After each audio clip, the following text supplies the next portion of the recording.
When my brother told me I was getting nothing, not the house, not the money, not even a say, I didn't argue.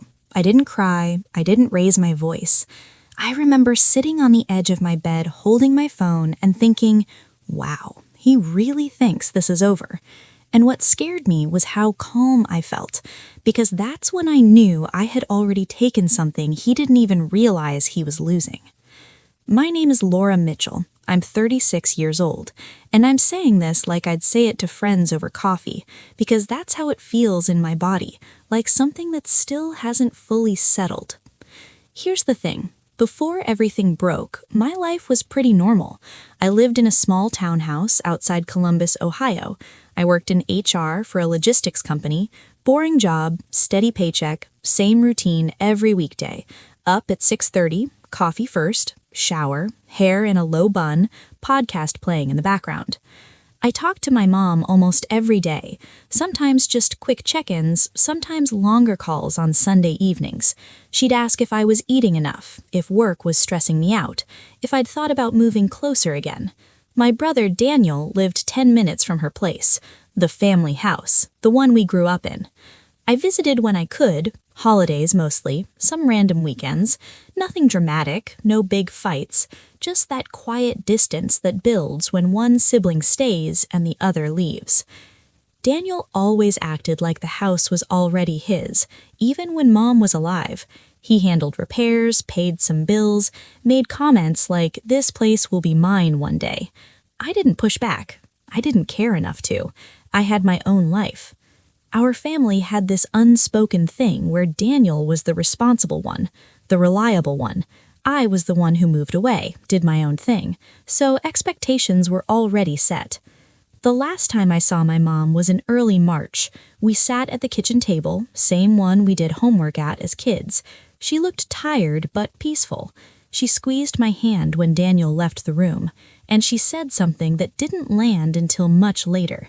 She said, "Just promise me you won't fight him. Whatever happens, promise me you'll be okay." I laughed it off, told her she was being dramatic, told her everything was fine. I didn't realize it then, but that moment stayed with me, like a loose thread I couldn't stop touching. The call came on a Tuesday night. I remember because I was reheating leftover pasta and my phone buzzed on the counter. Daniel didn't waste time. His voice was flat, almost rehearsed. He said, "Mom passed last night, peacefully." Then there was this pause, like he was waiting for me to react properly. I said, "I'm so sorry." I asked what happened. He cut me off and said the lawyer already contacted him. The will was clear. Everything went to him. The house, the accounts, even some personal items. Then he said, "You're not mentioned, Laura. I just wanted you to hear it from me." Let me be honest, that hurt. Not because of the money, but because of how quickly he said it, like he'd been waiting. I didn't yell, I didn't ask questions, I just listened. He kept talking, explaining how Mom trusted him more, how it made sense, how I had my own life anyway. At one point, he said, "I'm sure you understand." That's when something shifted. Not loud, not dramatic, just this quiet clarity. I said, "Okay, thanks for letting me know," and I hung up. After that, things moved fast. Family group chats lit up, plans were made without me, funeral arrangements, house decisions. Daniel took control of everything.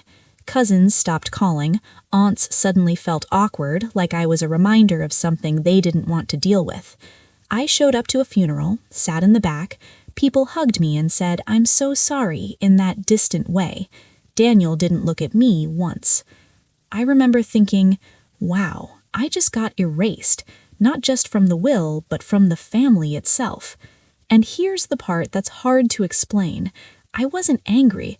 I was watching, listening, noticing things, the way Daniel talked about Mom like she was already a memory he owned.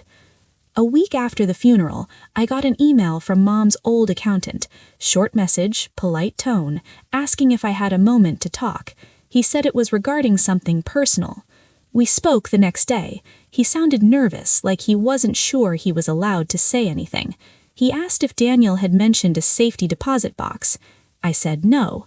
There was a pause, then he said, "Your mother insisted I contact you directly if anything happened to her." That's when everything slowed down. Inside that box wasn't money, not property, not anything legal Daniel could fight over. It was letters, journals, documents, recordings, years of them. Proof of things I never questioned: financial manipulation, lies Daniel told Mom, pressure he applied, decisions he made for her that weren't hers. But more than that, there were letters to me, dated, thoughtful, clear. She wrote about watching us grow up, about seeing who Daniel became, about trusting me not because I stayed, but because I left. She wrote, "I know you'll understand what to do with the truth." I didn't go to a lawyer, I didn't confront him, I didn't need to. I shared exactly what needed to be shared, quietly, carefully, with the right people, family members, professionals, institutions that mattered. Daniel still has the house, still has the money, still calls himself the good son, but the family sees him differently now. So do the people he depends on. And me, I sleep better than I ever have, because he took the things that tie you down, and I took the one thing that can't be inherited: control.